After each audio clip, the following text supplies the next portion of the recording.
There is an interesting parallel here with private equity. First of all, with regards to their treatment of the established leaders. It was an extreme form of creative destruction, that some forms of destruction are simply destruction and nothing creative comes out of it. Now, his part was extremely destructive to those people who rebelled against him or who refused to submit to him. But he knew how also to build something. That's the part that most people miss.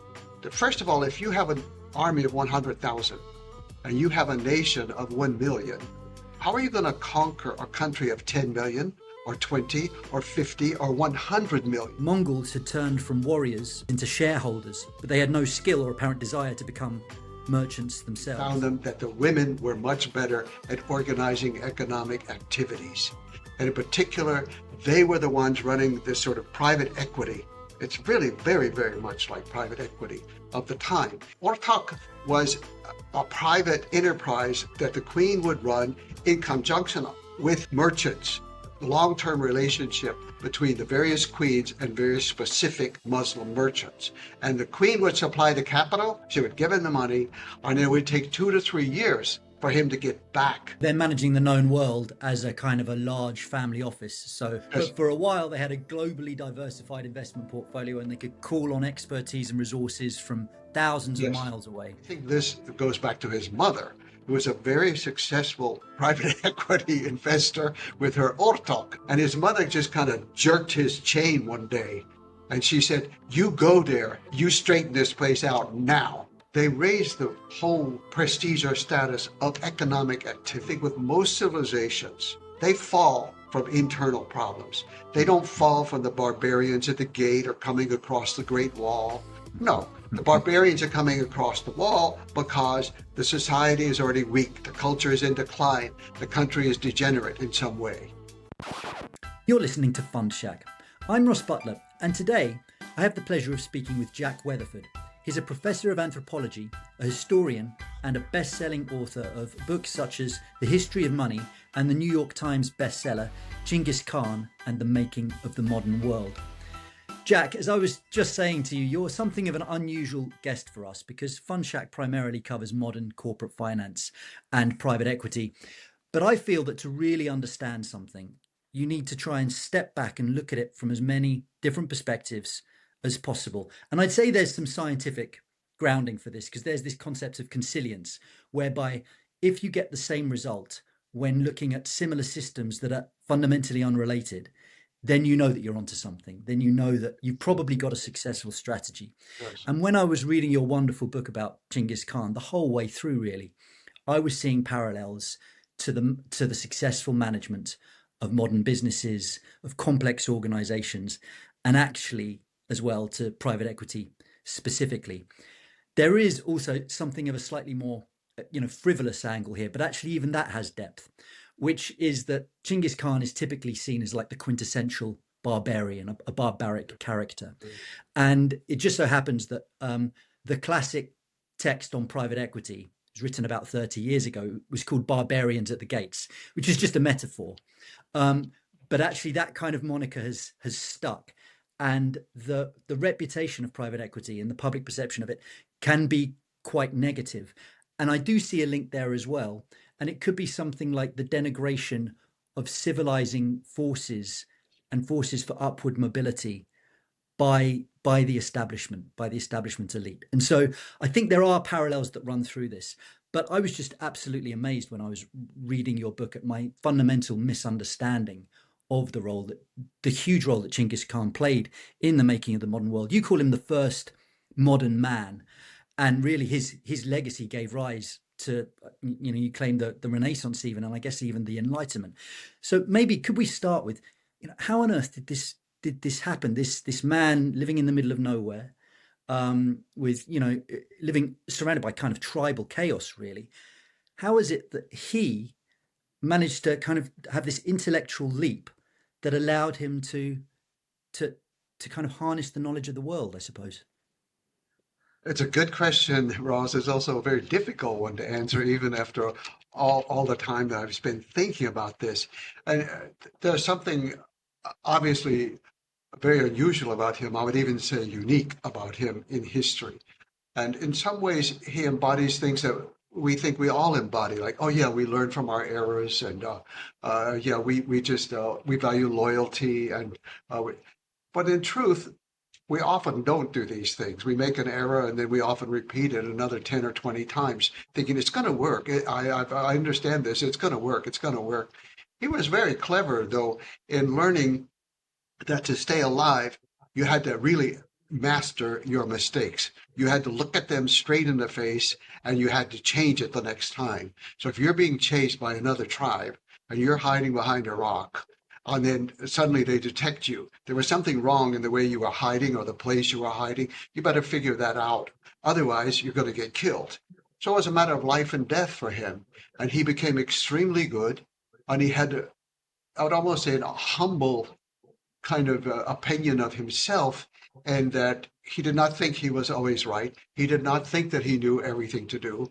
He was very, very conscious that everybody around him had a better skill than he did at something. His own younger brother was a better wrestler and a better archer than he was. It was very important. His mother was extremely intelligent. He recognized that and he knew which things to follow her on and which things not to follow her on. So it's things like that that helped him. He had no chance in life, being born into the circumstances that he was born. His mother was a captive. She was kidnapped, and he wasn't even quite a legitimate child in that sense because her marriage had not been arranged in a legitimate way. And when his father died, the whole family was cast out to die. But somehow she got them through. So, from the hardest lessons in life that are possible, he learned how to function in the world, to judge other people, to judge their best qualities, and to find their weaknesses. That was always important to him. With his enemy, he always went for the weakest part of them. And for his allies and for his loyal friends in life, he always knew exactly what they had to offer. So that's the beginnings, isn't it, of a true meritocracy? Yes, now it is not perfect in his case because eventually, in his old age, as often happens with us, we we lose some of that vigor, and other things take over. And his love for his family took over towards the end, and then he gave them perhaps too much power at the end of his life. But throughout his life, in his successful years, both as a conqueror and as a lawgiver, he was abiding by these principles of meritocracy, always meritocracy. In fact, he tended to, being noted as a barbarian, it's often because he killed off the rich and the powerful. If they couldn't defend their country, what good were they going to be to him? If they couldn't defend their city, why did he want them? And so he realized early on that he would conquer them, and if he let the elite live, the elite would turn against him again as soon as they had the chance to do it. But he very quickly adopted the policy of killing off the elite and then finding the best qualified people. And it didn't matter whether you're qualified as a weaver, as a potter, as a scribe, just down to the lowest level, he found the best people for everything. Okay, so there is an interesting parallel here with private equity. First of all, with regards to their treatment of the established leaders. So, if you don't mind, I'd like to read a short section from your book, quote it back at you about this topic.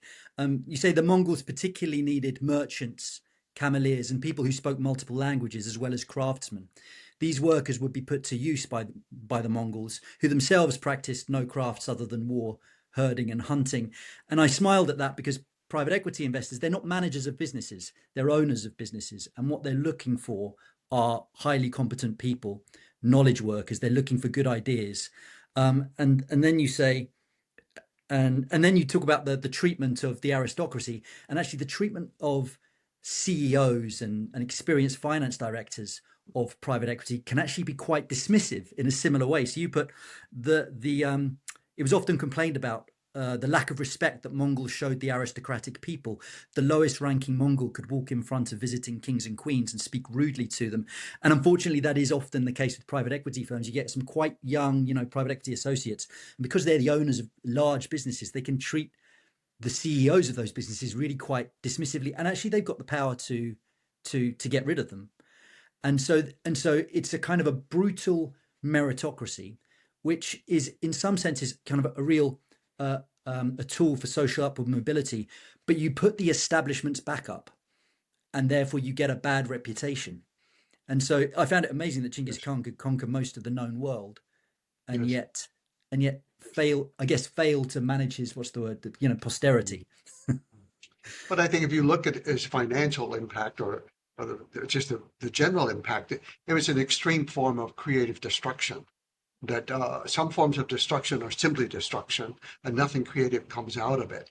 Now, his part was extremely destructive to those people who rebelled against him or who refused to submit to him. There's no question about that, and I don't mean to deny any of that. But he knew how also to build something. That's the part that most people miss, and that's where I think that my interest came in. It wasn't just in the destruction of one more city or the conquest of one more country. That's fairly well documented. But what people didn't realize was that, first of all, if you have an army of 100,000 and you have a nation of 1 million, how are you going to conquer a country of 10 million or 20 or 50 or 100 million? China alone had more than 1 million soldiers. That's more than all the. So there's something going on that people are being attracted, or people are at least willing to submit at some point. And so he had this ability to destroy what was old, but to create something good. And that, as I say, that's what people don't recognize. Well, what was he creating that was good? First, it was to get rid of the people who were oppressing their own people. He mostly attacked poor countries in the sense that they were on the down slide. They were getting weak. So you don't attack a strong foe. He knew how you attack China at its weakest point because it's getting decayed. The dynasties are wearing out. They've become somewhat decadent, and you attack them. It's the same in the Middle East with Middle East civilizations and the Central Asian civilizations. So he's getting rid of that. And then the things he erases the status of people who had no status, and that is artisans and merchants. That's very important. He raised the status of both of them above scholars, above scholars. And he recognized the value that that's what made an empire. It's the economy. It's not the conquest. You can conquer with an army. You cannot rule with an army. And so he would look for the specific skills, and one was he needed people to run the empire and to manage the economy, because the whole purpose of his conquest was to control the silk routes between East and West. That's what he wanted, and that's what he achieved. But then you have to be able to run it. So sometimes it was just adding sort of common sense things like ridding the silk route of bandits and making sure everybody was safe so merchants could move around, building these uh, vantage points along the way where people, merchants in particular, where they could get all the supplies, fresh animals that they needed, fresh everything that they needed, as well as exchange some of their money. There were many things like that that he established that are simple common sense, opening up the communication system, opening up the movement, building new bridges, all of that. But in addition, he recognized, for example, that the Muslim scholars. Remember, today we use every number we use just about is Arabic numeral. We don't use Roman numerals too much, or Chinese, or any we use Arabic. Well, he recognized very quickly that those people know how to do numbers. They can do zeros. They can do things that people in East Asia at that time were not able to do. And the Mongols valued numbers, census. Every Mongol knows exactly how many sheep, how many yaks, how many goats, they know exactly, and they know how to translate it from how many sheep and goats you have into how many horses. So you know that 4 sheep can equal 1 horse, or you know that 5 cows equal 4 horses. And they have those numbers already. And so the Arabs were able, or Muslims, I should say, I'm sorry, using Arabic numerals, though the Muslims were able to become extremely good with the census. Mongols wanted everything counted, every household, every person, every animal. They wanted everything counted, and they wanted it very carefully recorded, and then they wanted to tax it. And they found that the best people for handling the taxes, the Mongols couldn't do those kind of numbers. It's one thing to keep up with the amount of number of sheep and goats you have. It's another to keep up with 100 million people out there. And so he found out that the Muslim scholars could do it. That was one example of how he was able to start building a better system. But I Hmm. think that if we look, okay, first part is the conquest or creative destruction, if you would allow me to say that. And then the second part of the organization, the numeric part was important, but the key part was how do you find people who can run this system? How do you find them?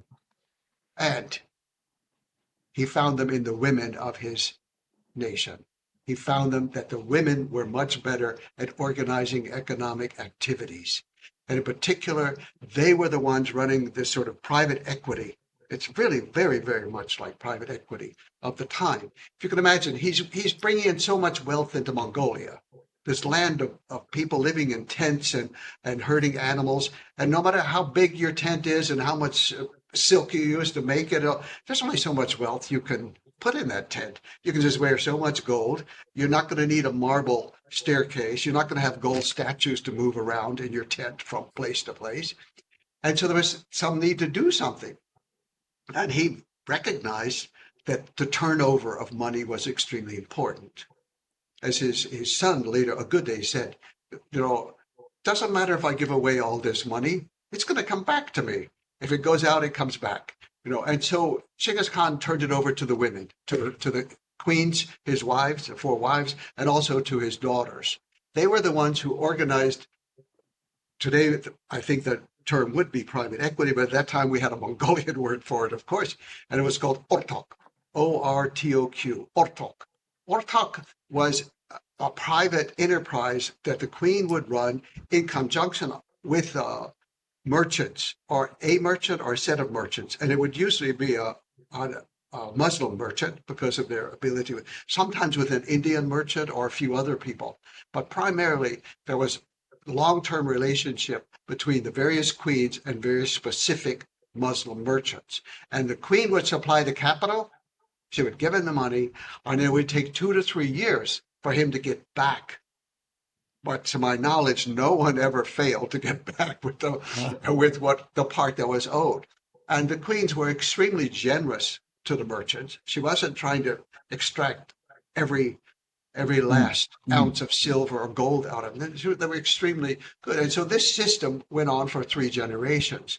And that was the one that really that united the empire. You can conquer the empire, but conquering doesn't unite people. There was these economic relations running out of Mm. Mongolia by Mm. the Queens in the ortōq that really united the empire into one entity. That's it. That's interesting on the women. I recently read about Khadijah, who I believe was Muhammad's first wife, and she was a merchant, and she backed him on a merchant journey, and he gave her two times money, and she was very pleased with that and agreed to marriage. And so one of the things I'd like to come back to you on is these days businesses in particular talk a lot about diversity, and I'd say they pay a lot of lip service to it. But what Genghis Khan managed to do, I think, was to harness the true value of diversity because he genuinely had no prejudices with regards to religion or status of different people because literally started from nothing. So why would he? He just wanted what worked. And that's really amazing. We're talking the 13th century that he effectively had a system of religious tolerance. Well, he saw that on the steppe, most of the fighting was over the raiding, particularly the raiding of women and the capture and kidnapping of women. And that's what created feuds that went on generation after generation. But that wasn't really the basic cause of fighting among civilized people. Civilized people often fought over religion, or at least they used religion as a pretext for fighting one another. So just as he had to outlaw the kidnapping of women and the sale of women, that was one of his earliest laws inside Mongolia. His first law for the international community wasn't an economic law. His first law for the other countries under his rule was religious freedom, that every person has the right to choose their religion and no one can impose anything upon them or prevent them from choosing the religion of their choice. So it was a simple way to get the loyalty of a lot of religious minorities. And this idea that religion belonged to the people, not to the churches or the temples or the mosque or the institutions. They already had their freedom, but it was the person had the freedom. Mm. Every individual had the freedom.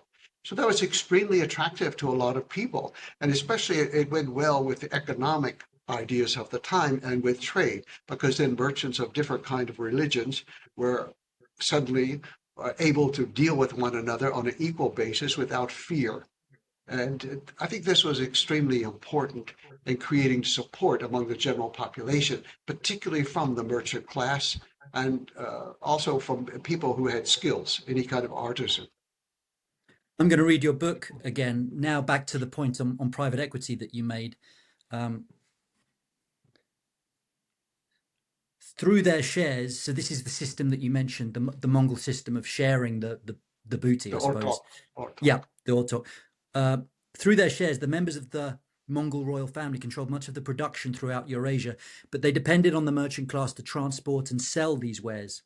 Mongols had turned from warriors, so this is later on, I suppose, had turned from warriors into shareholders, but they had no skill or apparent desire to become merchants themselves. And this is quite a marked departure from the feudal um, concept of self-reliance, you say, where I guess investment was is almost seen as zero sum. You know, if I give to you, somehow I'm losing, or vice versa. But you're saying that the Khans realized that investment and trade wasn't zero sum. If they sent money out, they knew it would come back, and that's a real revelation for a 13th century nomads to realize Exactly. that. I agree with that, Ross. I mean, it's incredible. It took me a long time to start to understand some of the success that he was having. And a lot of it was based on these kind of ideas. But I should perhaps explain about Mongol ownership also, because it relates to the issues that you just read about.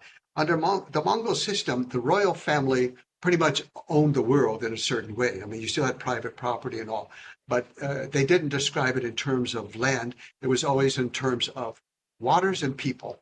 And so every member of the family owned a portion of every part of the empire. So, for example, you could be a prince in the Golden Horde, a Khan in the Golden Horde in Russia, and yet you would have silk factories or silk villages, I should say, in China.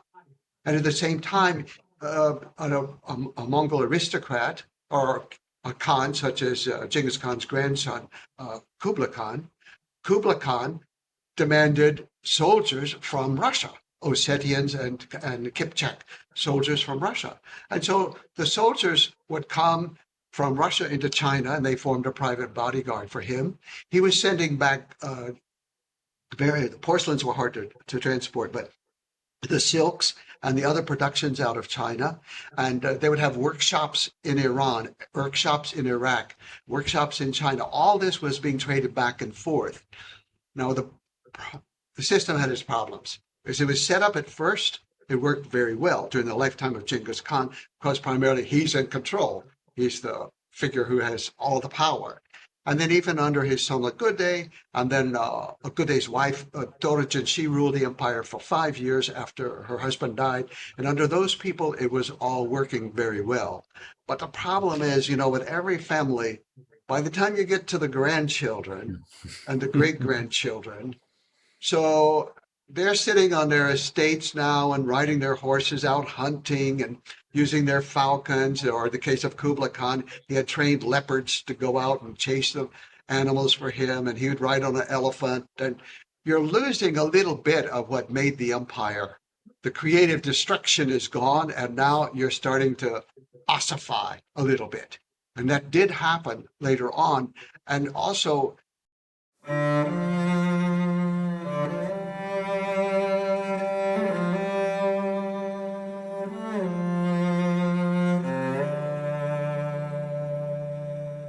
We live in an over-financialized world. It's a world biased towards the big, the regulated, the certain. It's a system designed to protect incumbents, and it ensures the rich get richer. I'd rather support a system where the productive gets richer. And that's what attracts me to private markets, because it's a way of investing in productive assets. Public markets are meant to be for productive assets too, but they're increasingly losing their way. Public equity markets, stock markets, have been in a spiral of decline for decades, with half the number of public companies in the US today than 30 years ago. The problem comes down to a misalignment of interest between financial intermediaries and investors. And this has resulted in an obsession with liquidity, with short-term behaviours and defensive practices in the boardroom. Private markets is the antidote to all that, and over the long term, hopefully, a corrective that will help public markets to reform. But in the meantime, there are ever more opportunities to invest in private markets funds. But before you do any of this, you'll want a firm grasp of the return drivers, the risks, and perhaps also the socio-economic impact of private markets activity. So if that's what you're looking for, you're in the right place. Invest Like a Barbarian is for anyone that wants a thorough grounding in the way private equity, private credit, venture capital, and other private and real assets funds operate and create value. It'll show you that this isn't some newfangled financial product, but a return to ancient patterns and practices of investment.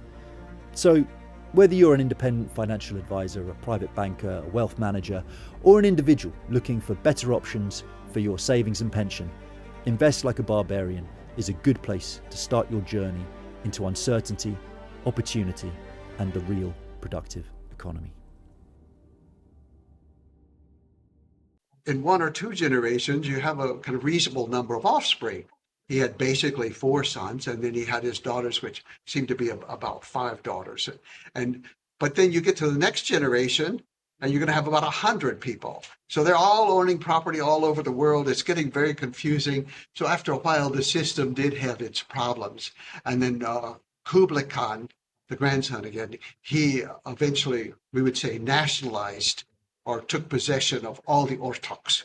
And he still owned them in principle for the people, and he would send them the property. He would send them rather goods in exchange for what he had nationalized. So it did work for a little while. It worked for a couple of generations, but after that, it got a little bit frozen, declined. Well, they're managing the known world as a kind of a large family office. So Yes, it's kind of, yes, but for a while they had a globally diversified investment portfolio and they could call on expertise and resources from thousands of yes, miles away, yes, which is phenomenal.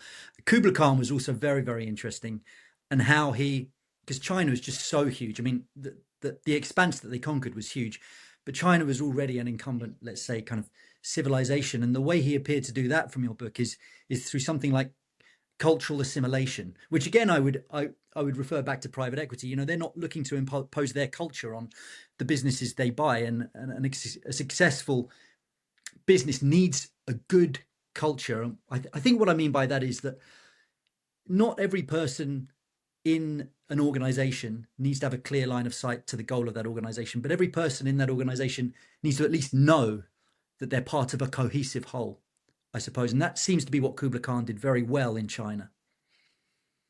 yes. He was very good at integrating. He was not the best conqueror. Well, he was best at some parts of it, but he was the best fighter, we would say, on the field. He wasn't out there brandishing a sword and really making a great personal conquest. But he was able to organize things. And I think this goes back to his mother, who was a very successful private equity investor with her ortōq. She was and she was a Christian woman. Or she came from a Christian tribe, not a Christian like we know, but a Christian tribe. The tribal people had a much different form of Christianity. But Soroktani was her name. She was extremely good in finance, and also she was able to send out expeditions into new areas, such as she sent them up to the Arctic, looking for trade goods out of the Arctic. But she recognized, I think, at a very young age that this son, Kublai, wasn't going to be the best fighter, that he was a very smart boy, sometimes a little bit lazy, but smart. And her older sons were more like her husband, but her husband had been too wild. That was the youngest son of Genghis Khan. He had been just too wild on the battlefront. And then too wild in his private life, drinking too much, and he died at a young age from over drinking. And so she recognized that her sons had some of the ability of the husband, and she tried to tone that down to make them better, both better conquerors and better rulers. But with Kublai Khan, she did not stress the conquest part. From the beginning, she brought in all kinds of scholars. As I said, she herself was was a Christian by her family, but her own nurse had been a Buddhist nurse from the Tangut people. So she, from the beginning of her life, she understood a lot about Buddhism. And she also recognized the value. She worked with Muslim merchants primarily. And then she also helped to endow all kinds of religious institutions. So she had a varied set of interests, and she gave those to her son with a thorough education.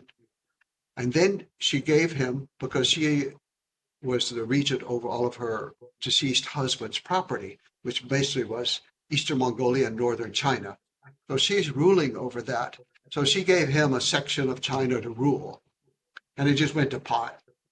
He sent in some merchants to run everything, some Muslim merchants, and they were just taxing everybody all the way and just keeping as much of the tax as they could. He was far away in Mongolia out there hunting and having a good life. And his mother just kind of jerked his chain one day. And she said, "You go there, you straighten this place out now." And, a Mongolian mother, you can imagine, you can obey, you can obey. And so he went there and he started learning how to run the place himself. And he started improving and he started using different people. And I will also say, not just to integrate different groups, but sometimes to play one off against another. So the Taoists were too strong because they had been given certain privileges by his grandfather. They were very strong, and the Buddhists were weak, and even the Confucianists were being ignored. So he put the Taoists and the Confucianists together to start debates against he put the Buddhists and the Confucianists together to start with debates against the Taoists, and then to start taking their property when they would lose the debate. And so he would be using one religion against another as much as he was integrating the different ones. But it was raising ones that had been neglected for a while. The Confucianists had not been in favor for a while. The Buddhists had never been in much favor with the government. And so he was able to use that. He was able to integrate his country in new ways. What he could not do, unfortunately for him, he did not have a strong following among the Mongol royal family outside of his own area. So the ones who ruled Russia were kind of okay with him, but they were far away. Central Asia, that was his problem, and Western Mongolia. And most of Mongolia itself, actually, was his problem. His youngest brother, Ortōq, was ruling Mongolia, and the descendants of his cousin or his uncle, Agudé, were ruling Central Asia. And they never acknowledged him as the great Han of the Mongol Empire. That's why he had to choose a new title. So he became Emperor of China. They started a new dynasty because they wouldn't recognize him. But within the areas that he controlled, Korea, northern China, Manchuria, Tibet, and then later he finally conquered southern China. That was an outstanding achievement in the history of the world, that he created China in much the way we see it today. That he brought those pieces together, and with the Muslim part of China, with Tibet, and with Manchuria, he brought it all together into one empire. So the impression I'm getting is that the weaknesses that the Khans had were actually more like internal rivalry weaknesses. It was family squabbling, and that there's a great contrast between that and their utter dominance of the exterior world, because it seemed like pretty much no one could get, even wherever they went, they won. It seemed, or almost, right to the edges of Europe. And so they had these systems that allowed them to dominate the exterior world, but they just couldn't bring it together in terms of internal governance, which is so often the case with private institutions. With the Mongol Empire, what you say is correct. The problems for the Mongols were the internal problems of the royal family. And I think with most civilizations, they fall from internal problems. They don't fall from the barbarians at the gate or coming across the Great Wall. No, the barbarians are coming across the wall because the society is already weak. The culture is in decline. The country is degenerate in some way. And Genghis Khan lived in a time when Central Asia and also China and parts of what we call today Russia and Ukraine, they were very weak, and he was able to conquer them. So with that, he was very successful. But then, the bigger his system became, then the bigger the weaknesses of the Mongol ruling family became. The rivalries among these strong personalities of these princes who valued themselves too much, unlike their grandfather Genghis Khan, who was extremely modest all the way through. Even Kublai Khan, I would say, was a reasonably modest person. But a lot of the princes were not. They thought of themselves as Genghis Khan, and they were not. Right. See, I've long thought that investment is an ethical activity fundamentally. It's not, people think of it as maybe it's mathematical or a skill or a craft, but I think fundamentally it's an ethical activity. And one of the signals for that is that the most powerful predictor of performance is something like patience and longevity. And I think that's true of ethics in general. Something that is ethical, is iterative, and it can continue. And I think that a fundamental feature of good investment also is something like humility, which you're saying Chinggis and some of his descendants had, because with humility is something like the acknowledgement that you know that you don't know what you don't know, or something like that. Yes, yes, yes.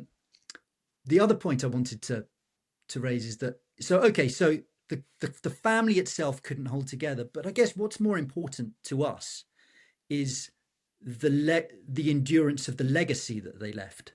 So sure, the Kublai Khan and his descendants don't rule China or Russia or anything anymore, but did the systems that they put in place either endure or inspire other systems?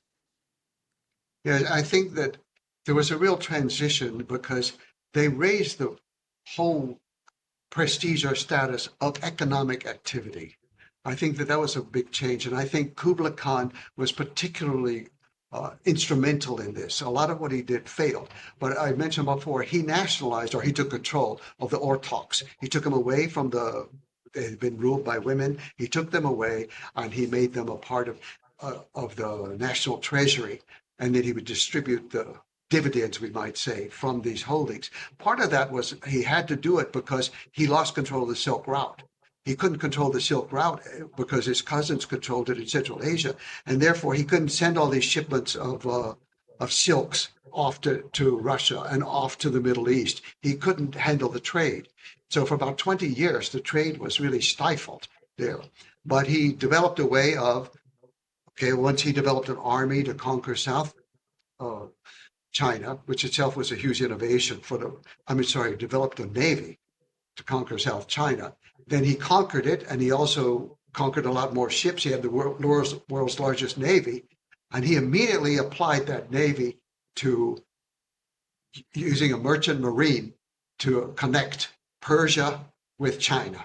And then he was able to send 20 years worth of accumulated dividends off to the Persian Ilkhanate. They were still loyal to him. Those were his cousins who were loyal to him.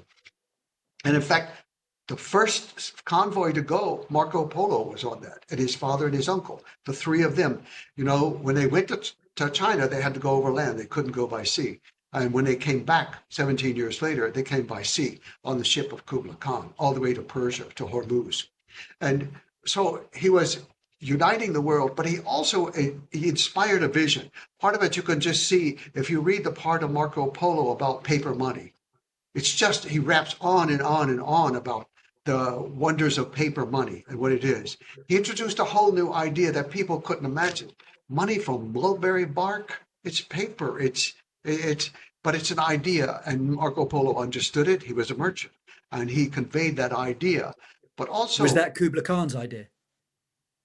oh, no, paper money already existed in China, but it was more of an elite phenomenon for just aristocrats to use for transferring things around. It wasn't common, but Kublai Khan changed it to the common currency. In fact, they outlawed the use of the old coins, and people had to use the paper Right. money, and it was written on there through if they counterfeit it or refuse it, they will be killed. I don't know if anybody ever was, but it made it a capital offense. Yeah. People accepted it, but you have to have, for that kind of fiat currency, you have to Yeah. have an extremely strong government behind Mm. it, which he was at that time. But also in those early days, it was also backed by silver. It was a silver-based economy. So he So tried to, he one of wanted the that. sorry to interrupt you, Jack. Just one of the problems, of course, with paper money though, is that there's a temptation to inflate it away. Was that a problem? Later, yes. Well, even it started even in his lifetime, but certainly his descendants, yes. Right. Yes, they did it. But early on, when he first introduced it, he wanted to introduce this as a world currency. So they started in Persia, in Iraq and Iran and that area to introduce paper money. But they had never heard of paper money. And again, they made a penalty of death if you don't accept it. But what Mm. happened was the merchants fled the city. And they just took all their goods off the market and they fled. They had absolutely no trust in it. And then unfortunately, the paper money had symbols on it that the Muslims considered a pagan and a heretical, and they just absolutely wouldn't even touch it. They didn't want to come near paper money. It was like something of the devil. So the system failed in that regard as an international system. Even within China, this very extreme system. When Marco Polo and his family arrived at the first outpost of the Mongol Empire, they had to give up their coins, give up their silver, give up all their wealth for paper money. But when they left, they were allowed to take gold, silver, everything out of the country. Right. So it was working very well at first, and it helped to unite China. It helped to make a single market out of it. It did not really unite the world. I mean, it certainly didn't Mm. unite the world, even the rest of the empire. I will say his grandson, Timur Han, who took over in 1294, he did a better job of that, but he didn't last so long. And all the parts of the Mongol Empire came back together. They had an excellent financial system, and he immediately sent out envoys to all the people they had been fighting in the past, say, "We're fighting no more. We only want trade." And then the envoys had to write long books about what is the trade, what are the products, how do they ship them, how much can one ship hold of this product, and so on. And that's actually how I first came to Cambodia, because the longest of those surviving reports was on the Khmer Empire in Cambodia. And it was very interesting to me to read it from a Mongol perspective to see what are the Mongols looking for in Cambodia. I couldn't do it for the other countries because all those others have disappeared in time, but it was there. So the grandson he did an even better job, but very quickly everything began to deteriorate. You know, they were able even to use a little bit of the paper money in some exchanges with a few places around the world, but it would be only in direct trade with China. They weren't going to use the paper money and trade with one another. And so then all the things that you mentioned happen. They start printing too much money. It becomes debased. The people no longer value it. Nobody outside of China would accept it. On and on and on. The problems that we all know from fiat currency and from Yeah. governments in, I would say, in decline. That the Mongol Empire did start to decline by the time we get into the 13th century. And one could argue that we're seeing more than an echo of that today with the debasement trade. I'll let, I'm the barbarian side. You handle investment side, Ross. I stick with barbarian study. So what did they want out of Cambodia then? Because I mean, I'm interested in, he said that Genghis Khan was picking off the weaker countries, but obviously he saw potential in those countries. He saw some wealth. Otherwise, he wouldn't have bothered. No, by the time this is Timur Han, so Yeah. Genghis Khan had died in 1227, and then Timur came to power 1294. So it's quite some time. A lot of things Yeah. have happened in between, and the Mongol Empire has stopped expanding in this time. The Right. taking of South China was kind of the end, because what they found is like when they invaded Vietnam, it just didn't work. They couldn't conquer Vietnam. They tried 3 times. You know, the horses get sick. There's nothing to Um, eat because it's all rice and no grass. Horses don't thrive on rice. The soldiers get sick. Everything starts to go wrong. Even within Europe, you could see once the horse area, the Great Steppe, ran out in Hungary and those areas, they had trouble. The Mongols, they couldn't cross agricultural land very easily. You know, it was quite difficult ride a whole army across the farm, and with walls and with furrows and things like that. So they had trouble. The Mongol Empire had reached its kind of maximum. Kublai Khan did try to conquer by sea. He tried Japan twice. He tried Vietnam, and he tried Java. Those had failed.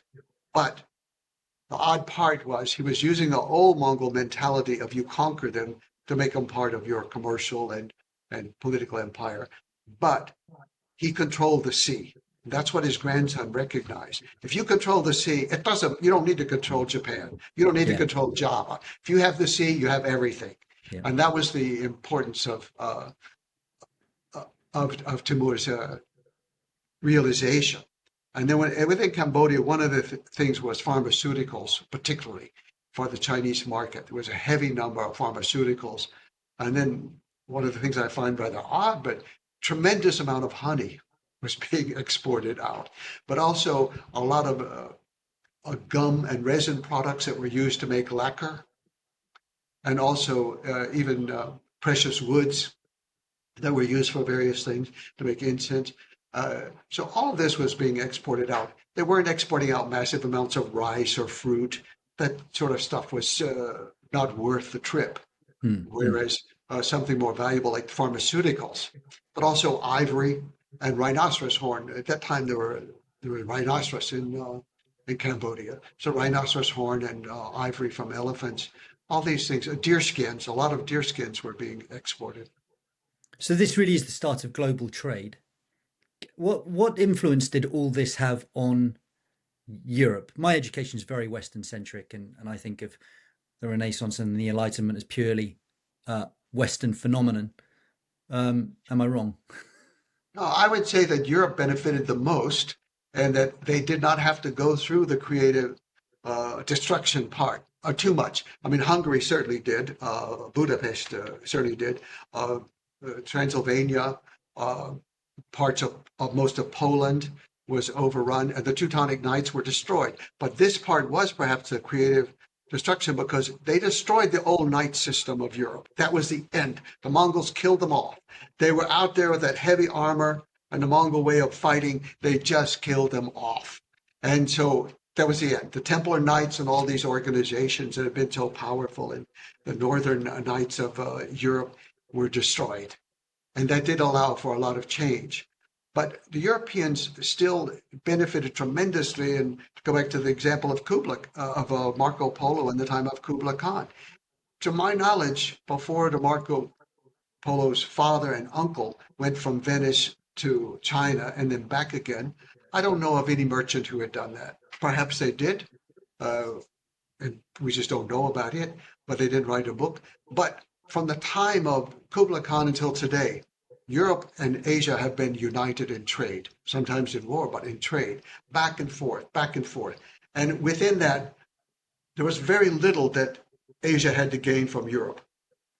Europe had one thing. That was they were very good in metalwork and they were good in mining. And so this was because they made bells for churches. Well, immediately the Mongols saw advantage of that. They captured a whole bunch of Saxon miners and took them back to Mongolia and to mine and also to make armaments. And then you take a bell, you turn it on its side, you make it look like a Middle Eastern naphtha thrower, flamethrower, and you pack gunpowder in it. You have something totally new in history. This was so. That's the one thing the Europeans had to contribute was metallurgy, which was very good. Not as good as some parts, like for example, the Muslims actually could make steel, whereas the Europeans could not. But the Muslims couldn't make cannons, and they couldn't make giant bells. So but the Europeans benefited. If you look at the introduction of gunpowder alone, you'd call that a benefit or not, but it destroyed the walls of the old cities. It brought down, again, this kind of creative destruction. You've killed off the knights, now you bring down the walls. That was gunpowder, but it's mostly being used by Europeans against Europeans. But also printing. Printing was introduced during this time, and But gunpowder. wasn't These that a were European invention with the Gutenberg press? well, now Gutenberg managed to do it for European languages, for Latin and for other European languages. But no, that already was being done. In fact, remember when they printed the money, Oh I yeah. said in Kublai Khan's time. Mm. Okay, they had to change the numbers on every one. You know, you had to have serial numbers Yeah. to know that these are all legal. And to do that and to print the money, you started using it could be carved wood at some point, it could be lead at another point, but you started using pieces of movable type Yeah. in order to make the money. So that's something we want to think of. No, movable type was invented to spread the Bible. No, it was invented for money, you know. And so from very early on, movable type was available. Even in Korea, it was being used before in Europe. And China and Korea, those are the only two exact cases I know of. But it was picked up. Now, exactly how did Gutenberg pick it up? I'm not sure exactly about that. It could be through just hearing about it, or it could be from seeing printed Mm. object, because the Mongols had a lot of things printed, almanacs printed, for example, for coordinating financial systems, different measurement systems, different ways of measuring time, all this. They had to print many kind of almanacs, and just from reading them, you can tell this is made from movable print. You could see that because of the way the letters are shaped and done, identical over and over, but the intensity is not quite the same with each So, letter. But so these innovations really helped Europe. so Europe kind of got the best and avoided the worst. They weren't conquered, but they still got all the technologies through the trade and just Yes, the communications network. yes. They had Okay. the destructive part of I mean, they had the creative part of the Yeah. destruction. Right. Without it, they didn't. The Mongols didn't take the wealth out of Europe. And Mm. actually, that's one reason I think the Mongols didn't bother with Europe. By the time they got to Europe, they realized, okay, you compare this to what the Caliph has in Baghdad, or what India has, or what China has. Europe has bells. Okay, okay. We'll take them home and we'll make some bells, but they don't have any real wealth. Yeah. Whereas he got the wealth Mm. moving Mm. out of the Middle East and out of China. It was started circulating, but Europe had relatively little. They did have silver production, but they didn't have a lot compared to other places in the world. Reading your book, it felt almost like the invention of knowledge as a useful thing, as technology. And one thing we haven't really spoken that much about is the actual warfare side of it, and how Genghis Khan and or his descendants brought together knowledge and technology in order to create a war machine. What were some of the? So you mentioned one, repurposing bells. I mean, that must have been a terrifying prospect to a 13th century walled city to suddenly be faced with what, not cannon, I guess, but something equivalent. And what were some of the techniques that they used and technologies they adopted for warfare? Yeah. Well, first of all, in the time of Genghis Khan, it's changed later, but you never fight a battle you can't win. That was his strict, and it's okay to retreat Right. if you think you're going to lose it, but don't go to that battle. Go to it Yeah. somewhere else. You know, so he fought battles that he knew he could win, and he used innovative technology. And I said early on, you know, he learned from his own mistakes. And the best example, I think, was when he first invaded a part of China, which is today near the Yellow River. It was at that time a Tangut kingdom, so interior China. He had no experience fighting cities. He was fighting tribes out there on the steppe. The strongest thing they had was a tent. You know, there was no fortification, no wall, nothing like that. But he looked and he saw that they were making canals and moving the water around from the Yellow River and channeling here and there. And then he came up with the idea of, okay, dig a canal and channel the water exactly towards the wall. We bring it down. Well, he did it. He dug the canal. He had his men dig the canal and put some small levee around it. And unfortunately, there was a flood and it broke the levee and it flooded his own camp. Well, then he knew, okay, let's do this again. We got to have a deeper canal. We got to have higher levee. But it worked. It worked. And for the next two generations, this ability of the Mongols to rechannel rivers and waters even worked with the fall of Baghdad in 1258. That was by divert the river. You don't have to go in. You don't have to use explosives to bring down the wall. You bring it down with water. You use it. It was a very innovative way. They also saw the way that the Chinese used fireworks. And I think the Chinese were already using like primitive or simple or prototypes of hand grenades, like exploding devices. I think that was seen. But the Mongols quickly adopted exploding devices. And so the first image we ever have of an explosion actually is from the invasion of Japan. We have a scroll, Japanese scroll, beautiful, magnificent work, which shows the reaction of the exploding grenade on the horse and on the driver. So they were using this in warfare, but it was a conquest of southern China where Kublai Khan's own ability came in. And that is the Mongols, they were crossing rivers on goat skins. They would blow up the skin and cross the river. The Mongols didn't want to ride in a boat. First of all, in the Mongol society, women owned the ger, the house, the tent, they owned that, and they owned the cart. Cart belonged to a woman. It was her cart. And she drove around. Genghis Khan's mother, she had a cart with a white camel. She drove all over with her white camel.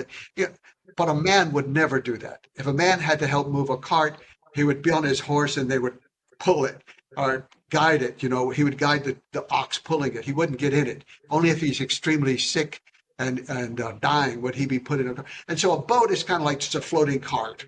They didn't want to get in a boat. So they were crossing the river on goat skins, or they would make platforms of goat skins, tie a bunch of goat skins together, and float across the river. It was that simple. Well, fortunately, just as Genghis Khan's greatest general had been Subadai. Genghis Khan was not the greatest general. His commander, Subadai, was. But Subadai's grandson, Aju, was the son, and then the grandson were both continued working for the Mongols. And his grandson had very innovative ideas. He'd been a part of the invasion of North Vietnam by way of the Red River, and he saw how Mongol inability to handle the rivers had been a great impediment to them, and eventually helped them to lose the war or lose the invasion down there. So he was very smart. He asked Kublai Khan to get him some new engineers from the Middle East. So they sent them over who could make trebuchets, a type of catapult, because he wanted to adopt the trebuchet for use on boats.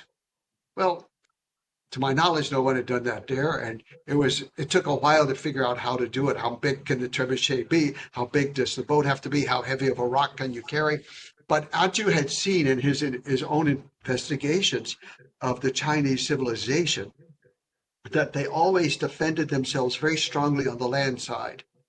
They had huge fences and they had all fortifications there. But on the water side, it would just be a very modest kind of wall, not a particularly strong wall. And so on the land side, you hurl boulders at it, you knock a hole, but the wall is so heavy and thick that they can repair it before you can break all the way through. But once he perfected this use of trebuchets on a boat, he had made a warship. The ship wasn't just there for defense, now it's for war. It wasn't just transporting soldiers. And he attacked the cities all the way down the Yellow River. And that's how he conquered southern China, was by boat. By boat. I mean, the army was still very important, and the army had to go in and do all the conquering, but it was the defenses were broken by the boats. So these were very innovative ideas. You take trebuchet from the Middle East, from Iraq, and from Iran, and you build it in China, and you adapt it to a Chinese boat. You put together two things in a new way. You combine that with some exploding devices of various sorts. Very innovative. One of the things that amused me was that several commentators noted how the Mongols didn't have any armor on their back, so that they weren't incentivized to run away. I don't know if it's true or not, but there's a similar parallel with private equity, whereby there's no rewards for failure, and in fact there's a lot of they're exposed to a lot of downside. So you don't want to protect people from you don't want to encourage people to do what you don't want them to do, effectively. Yes. But the Mongol soldiers were extremely capable, and they were extremely loyal to one another.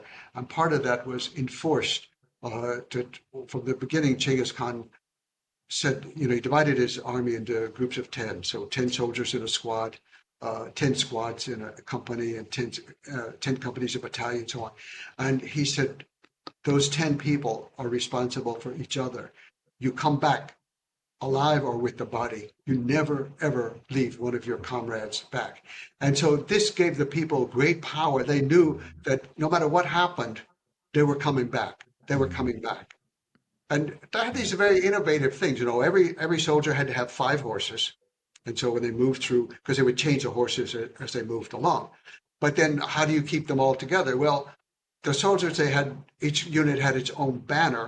And we would say banner, I don't know what, but the tuk, and what it consisted of was made from the horsehair of the horses of that unit. So the horses could all smell the horsehair of their own unit. So Hmm. even if they're dislocated in the battle, they all head back to the same place. So, I mean, some very Yeah. simple things like that Yeah. made the soldiers very good and also very loyal to their mission, loyal to their country, loyal to Genghis Khan, loyal to one another. Yeah, it's social cohesion, and it's the development of culture, and it's the alignment of interest from those simple systems. Yeah, Yes. I mean that's brilliant. What do you? And of course, there's also the agility, which is kind of like a natural advantage they had with the horses. And I love the fact that you talk about how they're both agile with the horses, but they kind of live on and off the horses, not on grain. They're actually strong because they're living on protein. It's a Yes. lovely fact. And it's still true today. You go to Is it? Mongolia, oh yes, you see these horses, they they will run until they die. They Mm, are they are that committed. That's mm. a strong word to use for a horse, but that determined, we would Yeah. say. They are trained that way, and they still feed themselves. The winter comes, and it can come at a huge price. Every 7 or 8 years, we have what's called animal famine because of snow or ice or something. They can't get to the grass, and millions of horses die. Mm, Every so many years, millions will die, but they have to mostly feed themselves throughout the year. mm, And it's developed a very strong kind of horse that's ideal for the steppe. It's not ideal for invading the jungles of mm, Vietnam, mm, but it's ideal for the steppes and the plains all the way across Eurasia. mm. I have a concluding question for you, which is around the enduring legacy of Genghis Khan and his common perception. I don't know what it's like in the East, actually. I don't know what the Chinese think of him, but certainly in the West, it tends to be quite two-dimensional and quite negative. What are your thoughts on that? Well, I think first about the East, he is certainly viewed here much more favorably because in China he is viewed as the founder of a dynasty, even though it was the Mongol dynasty, not their favorite dynasty. And they do maintain a huge shrine to him in the Ordos, the very region where he had redirected that river. There's a huge shrine maintained, and also it was even honored by Mao Zedong, and it's still honored to this day. So he's much more favorably seen, even in Japan, where the Mongols failed to conquer. They have a more positive view of him. In fact, there's this long tradition of believing he was actually Japanese. But then Kazakhs think he's Kazakh, and Russians think he's Russian, and Chinese think he's Chinese. Yeah. And then in the Middle East, mostly he's negatively because the heaviest killing and changing came in the Middle East. But at the same time, the best biographers and the most positive were also in the Middle East. So in Persia, we had this mixture. So we have one writer, Jovani, who was very positive towards the Mongols, and he wrote a great biography, the first biography. And then we have another writer, Justjani, who was anti-everything Mongol, and he's the one who gave us these numbers like, oh, they killed 3 million people in this city, and they killed 4 million in that city, and all that comes from him. But oddly enough, despite the early chronicles, which mentioned them in a very negative way, the Russian chronicles, for example, uh, mention them in a negative way. If you look, the first one of the first writers about him was Geoffrey Chaucer. He wrote a fictional story about Genghis Khan, the greatest man, the greatest leader who ever lived. And and he had spent time. Chaucer had spent time in Europe as a diplomat, and he had heard a lot of different stories about him, including some of the Persian information about the great characteristics of him. And he wrote that book. That was the first. And then later on, the first novel written in Europe was by a Huguenot woman in France in the 1600s. And she had suffered from religious persecution. She had to flee her country under pain of death for being a Protestant. And she wrote a novel called Zingis. about Genghis Khan. Again, it's mostly fiction, but there were some basic ideas. I think she was attracted to him because of this religious issue with her. But the Zingis book was wildly popular. The first novel about Genghis Khan. In fact, uh, Martha Washington gave a copy to George Washington. I tried so hard to find it, some hint that he read it. I never did. But I understand it's still in the library there, the copy of Zingis. Then, after the popularity of her French, it was published in many languages, but she had written it in French. But after the popularity of that book, then a French scholar, an excellent scholar named Petit de la Croix, he wrote the first biography, the really scholarly work, and called Genghis Khan the Great. And that was published also in English, and it was very popular. It was one of Thomas Jefferson's favorite books, not only to buy, but to give. And so the copy that he gave to the Library of Congress in Washington is still there. The copy that he gave to the Library of Virginia is still there. The copy that he inscribed to his granddaughter is still there. All of these things, they were heavily influenced by him because they were looking for models outside of Europe, outside of the old world. America was a new independent country. And just as they were like building an obelisk to honor George Washington, they were looking outside of the European tradition. And Jefferson was one of the main ones to do that, looking to people such as Genghis Khan, especially the ideas about religious freedom belonging to the individual. And if you look at Thomas Jefferson's first draft of law for religious freedom for the state of Virginia, it was for the individual. And it echoed the same words of Petit de la Croix's book about Genghis Khan. So there's always been this part of the world that did embrace him. But yes, he was viewed as the epitome of the barbarian by much of the Muslim world. And to this day, that's still true. So when Saddam Hussein was being attacked by the Americans, he went on television for the last time to denounce the Americans as the Mongols of the 20th century who were attacking them. And so he still has a negative reputation there. In India, it's been a little bit more nuanced, but then I really credit the turnaround in Europe was from Voltaire. Voltaire, coward that he was, to speak his own mind directly to power. Instead of criticizing his own king, he put it in the form of Genghis Khan, and so he wrote this play. It was a play that had been produced in the Mongol era called The Orphan of Chow. And he adapted it, making Genghis Khan the barbarian conqueror who couldn't understand civilization. But it was really a critique of his own king in France, but he was afraid to do that. And so, unfortunately, that then set a series of negative portrayals where Genghis Khan is often used because they don't want to attack whoever it is they want to attack. And so they substitute Genghis Khan for their own enemy. So, yes, it's been mixed throughout. And I really appreciated that it was very positive in the West in the 1700s. It was very positive. And then Voltaire helped to change that. And then in the 1800s, overall conquerors started falling out of favor because of Napoleon and other things. And so late in life, even people such as Thomas Jefferson, he was sort of backtracking on some of his earlier admiration. So he has a real intellectual legacy across the West. Yes, and you could split that in two ways. One is what people think of him, but then there's the ideas that he inspired in other people that are no longer associated with him, like religious tolerance, for example. Yes. I think some of the main principles of his system were outlaw the kidnapping and sale of women, religious freedom for every person. All envoys, and envoys included all merchants, are to be protected, never to be arrested or to be tortured, even if you're at war with their country.